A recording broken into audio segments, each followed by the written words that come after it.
Today from the global lane, a new humanitarian crisis in Syria. Israel steps in. Justice on trial and a grilling of the Deputy Attorney General on Capitol Hill. Pastor Aubrey Shines joins us with insights on Trump's Supreme Court pick and immigration. More craziness on campus. This time, Berkeley helps students learn how to escape an ICE raid. And Maricopa College bans dangerous speech. And I'll drive it home about the absurdity of abolishing ICE. And it's all right here, right now, from the global lane. Where in the world? Syria, where a new humanitarian crisis has occurred as a result of a new battle. Syrian government troops took on rebel fighters, many from the al-Nusra group in the area of Daara. Daara is south of Damascus, near the Jordanian border. It's not far from the Golan Heights. As a result, internally displaced people, tens of thousands of Syrians, have fled the fighting. They've set up tents in the border region, and the United Nations says they're in desperate need of help. A country many Syrians have long considered to be their enemy, Israel, is stepping in to provide relief. Chris Mitchell brings us that story. The fighting centered on the southern city of Daraa, where Syrian troops pounded rebel positions. The offensive combined Syrian ground troops with Russian air power to regain control of southwestern Syria along the Israeli and Jordanian borders. That's an area that recently had been part of a U.S.-backed truce. The fighting created a humanitarian crisis in southern Syria. The UN estimates 160,000 Syrians have been displaced by the conflict. This drone footage shows the camp set up to house these people. This activist called the conditions deplorable. Israeli Prime Minister Benjamin Netanyahu addressed the crisis at his weekly cabinet meeting. With regards to southern Syria, we will continue to defend our borders. We will extend humanitarian assistance as much as we can. We will not allow entry to our territory. Following the fighting next to its border, the IDF deployed more troops to the Golan Heights and reinforced their current positions with additional armor and artillery. In addition to increasing its military presence, the IDF launched a humanitarian operation to assist Syrians caught in the fighting. In a nighttime operation, they provided 60 tons of aid to displaced Syrians.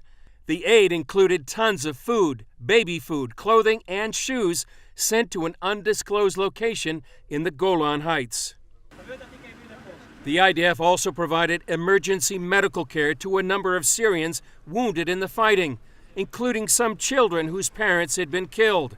IDF medical personnel provided life-saving medical treatment, and some were transferred to Israeli hospitals for further medical care.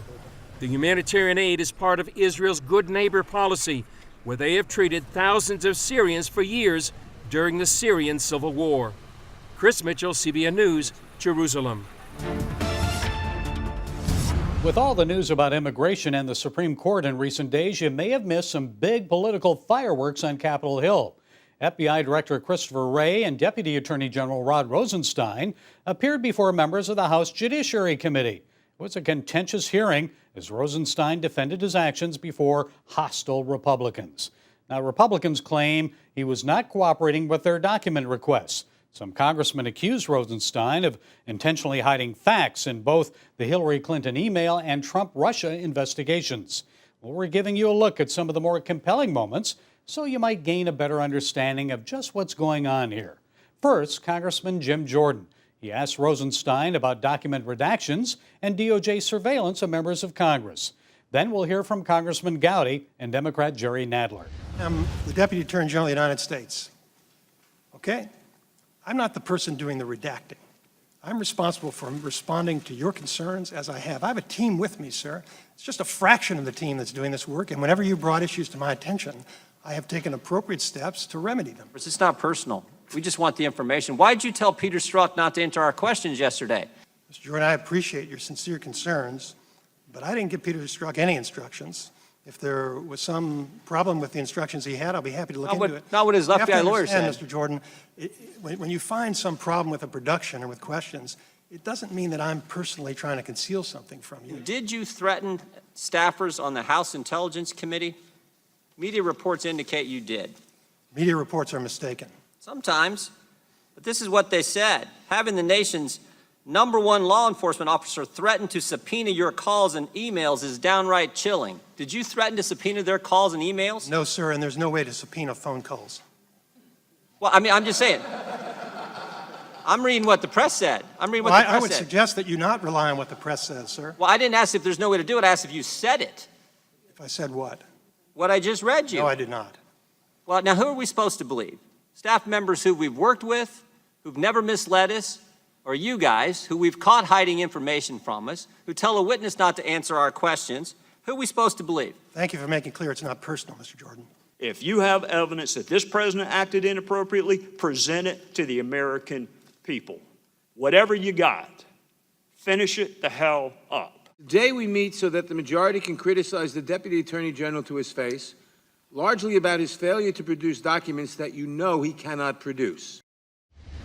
The Justice Department has already turned over 800,000 documents, and now, under threat of contempt of Congress, Rosenstein says the DOJ will turn over more. For Republicans, the issue is the withholding of key communications and DOJ's redacting of critical information. They say Congress received more insights from the Inspector General's report than from the requested documents received from the DOJ. Listen to this exchange between Congressman Ron DeSantis and Rosenstein about text messages between FBI lead investigator Peter Strzok and lawyer Lisa Page. Mr. Rosenstein, August 8th, 2016, text message in the IG report from Lisa Page to Peter Strzok. Trump's not ever going to become president, right? Right? Peter Strzok responds, no, he's not. We'll stop it. Now, the Justice Department had previously provided text messages from that date. They included all the messages we now have except the "we'll stop it" text message. Why didn't the Justice Department produce that to Congress when we asked? I want to assure you and the American people, we're not withholding anything embarrassing. The message was not in the original material that the Inspector General, he found these messages? Right, so you guys didn't find it, and he did. And so we're asking you to produce stuff, and obviously, we're expecting a good faith effort. You guys didn't find it, and maybe somebody else deleted or something happened before you guys, but he was able to find it and you didn't. So it was very disappointing to see that text message there, because I think you would agree. Just think of the timeline here. You have Peter Strzok. He opens up the counterintelligence investigation against Trump's campaign at the end of July. Then a week later, this text message, he ain't gonna be president, we'll stop it. Then the next week, the infamous insurance policy text message where he says, we can't take the risk of a Trump presidency, you need an insurance policy. The American people see that. Doesn't that undermine the whole integrity of the actions of people like Peter Strzok? Yes, Congressman, that obviously is highly inappropriate. And well, it's more than that, though. As you are. It's more than that. I mean, the Inspector General did find that the bias affected. He didn't say it affected the decision about Hillary, but he said once we got into the fall, when you had the Huma Abedin emails, and there was slow walking on that by Peter Strzok, he was really concerned with pursuing this collusion investigation. And he testified on the record that it was absolutely reasonable to say that the bias not only existed, but affected what he did. And Congressman Louis Gohmert wanted to know about FISA warrants. Those are the foreign intelligence surveillance warrants obtained by the FBI so agents could listen in on the phone calls of Trump campaign officials. Now, Gohmert wanted to know if the Deputy Attorney General knew the FISA warrants were based on unverified evidence and a politically motivated fake dossier. When you approve a FISA application, in your mind, does that mean you should read it and understand what's part of it? You should certainly understand what's part of it, sir. But that you're parsing words, so that doesn't mean you need to read it, in your opinion. Is that correct? It depends on the circumstances, sir, and...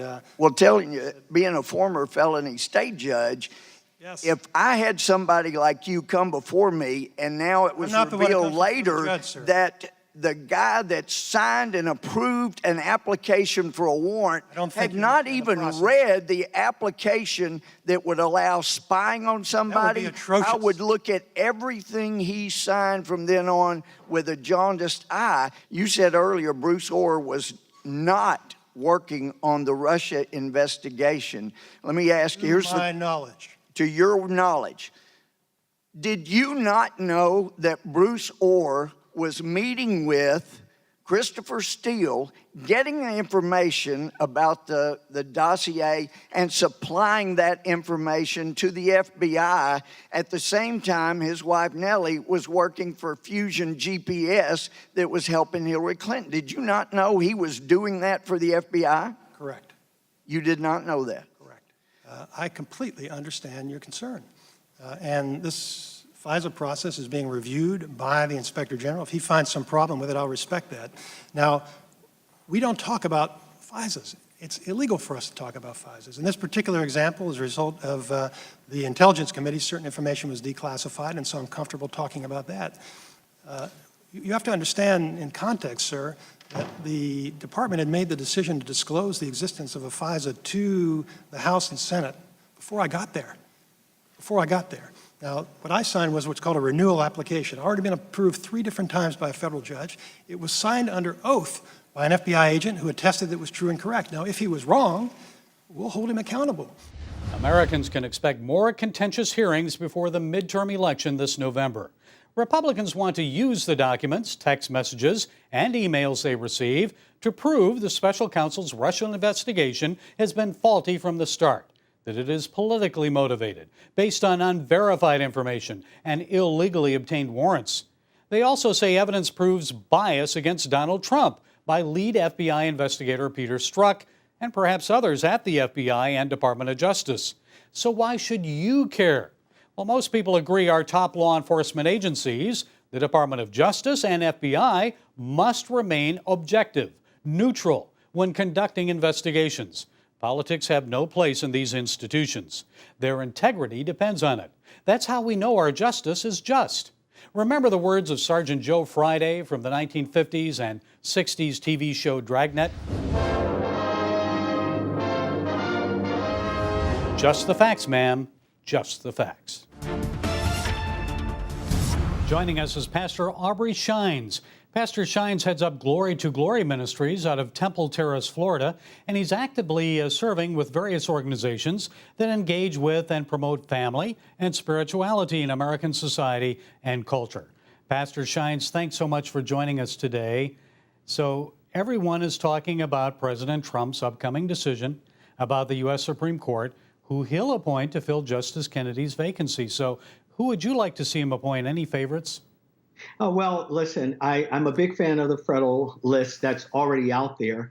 And I was pleasantly, very, very not surprised, but very happy with Gorsuch's, nomination and elevation to the Supreme Court. So I believe, Gary, anyone on that list actually would give us the proper perspective, not from the right or from the left, but just someone who is going to adhere to the Constitution and not become an activist, as we have seen so often in our federal system, and just put a guy or girl in office there as a Supreme Court judge to make sure that those of us that have views, have rights, especially state rights, that we are acknowledged. And I believe thus far, this president has done an excellent job at doing so, not just on the Supreme Court level, but also on the federal level as well. So I think he's going to make a pretty good choice here. I really do. Well, he says he's narrowed it down to 5 candidates now, and 2 women are on that list. And everyone seems to think maybe Amy Coney Barrett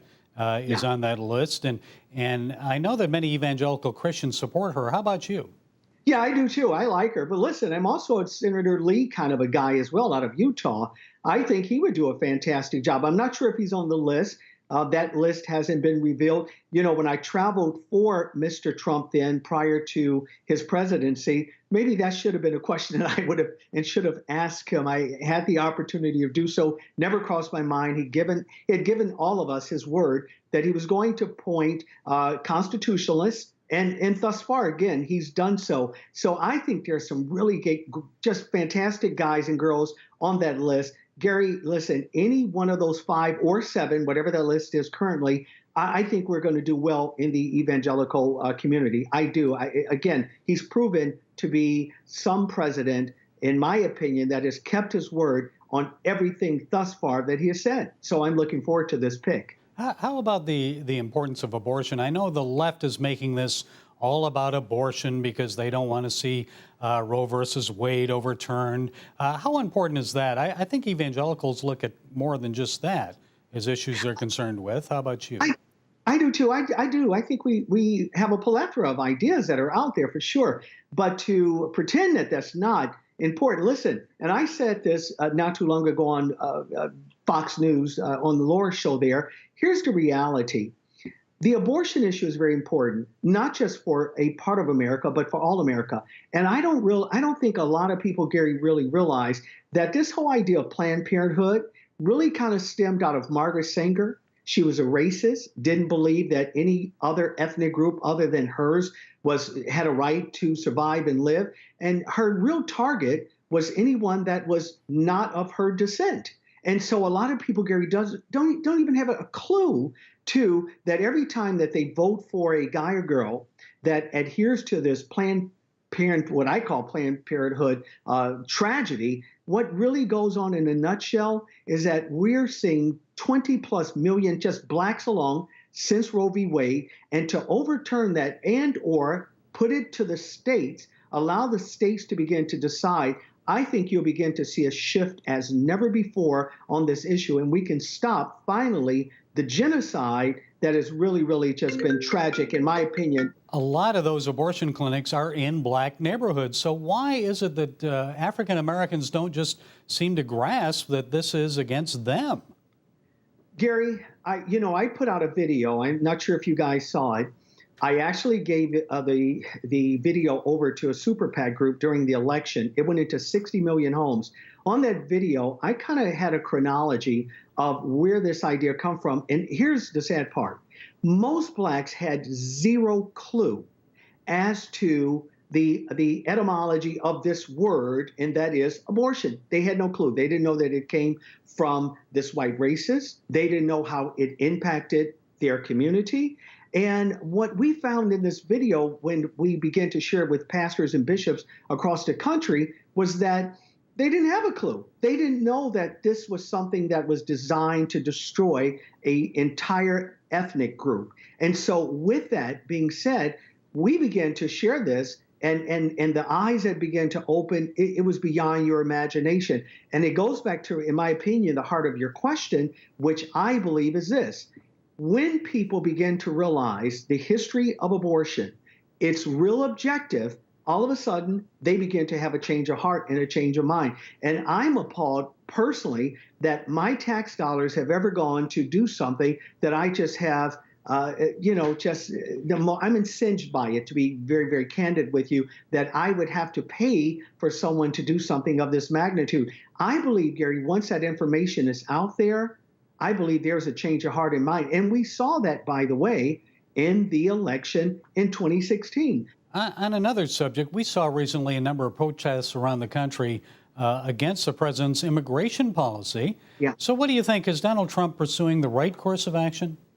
Oh, absolutely. I was on a show very recently, and I shouldn't have done this, but I really enjoyed doing this, and it's just a pure confession. I actually quoted Barack Hussein Obama in his book, The Audacity of Hope, and I attributed, however, that quote to Donald Trump. And the left group that I was on, a radio show that I was on, they were, oh my God, what a racist. I said, that's interesting, because I'm actually quoting Barack Obama in one of his paragraphs when he said, and I can still quote this thing, he said, look, with illegal immigration, it begins to destroy the safety net that has already been generated for people that are already here in this country. We're giving those actual statistics showing that these are not just jobs that, quote, what you hear from the pendulum when it swings somewhere else is that, well, these are jobs that Americans don't want. That's just not true. These are factory jobs. These are construction jobs. And again, primarily here in America, these are the same jobs that blacks overall would at some point had a majority in. And so once we begin to share those facts and those statistics with these various groups, especially the poor blacks that are here, they begin to echo our position. I believe it was Pew that recently came out showing that the majority of blacks in America actually support the president's position in building a wall. Why? They understand the economic impact that illegals that are here has on them specifically. And when that message is conveyed, Gary, we're seeing just, again, this exodus away from what I call the plantation of the Democratic Party and everything that it stands for. We're very vocal on this issue here. This is why we are supporting this president. And again, Gary, this is why the majority of the blacks in this country support this president, even as it relates to the immigration issue. Around the country, leftist protesters are demanding that the U.S. government do away with ICE, immigration and customs enforcement. And now the University of California, Berkeley is providing students with resources to prepare them for possible ICE encounters. Well, here to set us straight is Alexandra Knowles. She's Youth Leadership Coordinator of the Leadership Institute at Campus Reform. Alexandra, tell us, so what is this all about? A publicly funded institution now warning and preparing students for potential ICE raids? Yeah, so we're seeing at UC Berkeley, the administration at this school giving preferential treatment to illegal immigrants. And what they're doing is they have set up multiple programs and policies on campus that allow these immigrants to really circumvent federal authorities. They set up an ICE hotline so students can call in and report any sightings of ICE on campus. They set up legal services exclusively for illegal immigrants. And it's really just telling their students, if you don't like a law, you can just ignore it. If they have an ICE hotline where they can warn other students about ICE raids, isn't that illegal, against the law? No, one would think, but clearly these universities believe that they are above the law. We're seeing across the country at Leadership Institute's Campus Reform, schools giving preferential treatment to these illegal immigrants. It's not just at liberal schools like Berkeley. Look across the country at a school like Rutgers in New Jersey, where they're having their very first illegal immigrant-only activity fair, where they're providing students with opportunities that they're not affording to other students, and it's just not fair. Well, should their federal funding be pulled? I know that President Trump has warned against this. Yes, Trump has talked about this quite a lot. I personally believe that their federal funding should be pulled. If you are not willing to comply with federal law, if you are going to foster this environment where your students are fearing federal authorities, you should not have the right to educate these students. Well, I understand Berkeley also, as you had mentioned, they give millions of dollars in financial aid to illegal immigrants. So tell us about that. Yeah, they are giving millions of dollars in financial aid to these illegal immigrants. They've actually set up a program explicitly for illegal immigrants, providing them with $1 million in financial aid that is exclusively afforded to these students and not to law-abiding American citizens who are trying to get into UC Berkeley. Students are outraged, and rightfully so. Like I said, this is not just happening at predominantly liberal universities like UC Berkeley. We're seeing this at college campuses all across the country, whether they're a border state or not. And it's very upsetting to students. Some students are working every night trying to afford their tuition. Their parents have completely emptied their bank accounts to send them to college. And when a university ignores all of these factors and seems to give some special incentives to students who are here illegally, it just isn't fair. On another matter, Alexandra, some more anti-free speech craziness on campus. This time, a workshop coming this fall about counteracting dangerous speech at Maricopa Community College. Tell us about that one. So they're putting on a 2-day training at Maricopa Community College out in Arizona. And what the university administration is doing is incentivizing faculty and students alike to come out to this training to learn how to identify and ultimately combat quote unquote dangerous speech on these college campuses. And how they found out about what dangerous speech is, well, it's from one professor in particular who wrote a 5-page manifesto explaining exactly what she believes to be dangerous speech. It's completely subjective and just shows that we cannot trust these universities to be unbiased in how they tackle free speech and speech on campuses. What are some of the things that they consider dangerous speech? I mean, as you say, it's subjective. Would it be maybe someone talking about making America great again? Would that be considered dangerous? Honestly, it has yet to be seen exactly what they believe to be dangerous speech, and that's the fear of it. Students could be walking around on campus and they could be living in fear that anything they say, if one person takes it the wrong way and perceives it to be dangerous, that could completely derail their academic career. But specifically, this professor says that dangerous speech is any speech that incites violence on campus. So it's pretty ironic given the violence we've seen coming from the left, like Maxine Waters and her comments calling for verbal assault against members of the Trump administration. It's really disgraceful, and that rhetoric is being echoed on our college campuses. But I kind of doubt that Maxine Waters would be accused of dangerous speech on Maricopa College campus, wouldn't you? Yeah, it would be interesting to see how the administration will respond to Maxine Waters, who has openly incited violence, called for violence against our public officials. It'd be interesting to see if they would welcome her with open arms on campus. Of course, I'm sure Maxine Waters would say, no, it isn't violence. I'm advocating just harassment of Trump supporters and Trump people. Well, verbal harassment is harassment, and that is assault under the law. So she should not be saying those things. It's wildly inappropriate, and it's not something we want seen echoed on these college campuses. But unfortunately, at Leadership Institute's Campus Reform, we're reporting on this every single day. Okay, and I know you and Campus Reform are staying on top of all of this. I'm sure we'll be hearing more about some more craziness when the new semester begins at American colleges and universities this fall. So, Alexandra Knowles, we thank you so much for joining us. The Abolish ICE movement has gone too far. Americans believe in free speech, but this act at the Statue of Liberty in New York endangered the lives of law enforcement officers and the protesters. They were protesting U.S. immigration policy and even scaled the statue to make their point. It took 3 hours to get this woman safely down from the statue. But what's the point of this movement? Abolish ICE? It's a call that we've heard for the past month or so. It was even made by New York congressional candidate, socialist Alexandria Cortez. So tell me, ICE abolishers, what do you think would happen if we did away with immigration and customs enforcement? That would mean anyone, and anything could come into our country. That means guns, drugs, explosives, drug gangs, terrorists. Is that what we want? It seems to me what you're really after are open borders, no restrictions, no laws. Then what will you do when terrorists execute another 9/11 in this country, or MS-13 gangs overrun our neighborhoods? See the absurdity in this? What's next? Abolishing the police? To the Democrats leading the charge, I say this: it's a losing campaign issue. A recent Rasmussen poll found half of Americans want a merit-based immigration system, and 54% said when immigrant parents are arrested and separated from their children, the parents are to blame because they crossed the U.S. border illegally. Only radicals want ICE abolished. Most Americans just want sound immigration policy. About 20,000 ICE employees serve the people of this country every day. Most serve us honorably and well. They're tasked with enforcing the law. That includes rounding up and arresting people who remain in our country illegally. That's their job.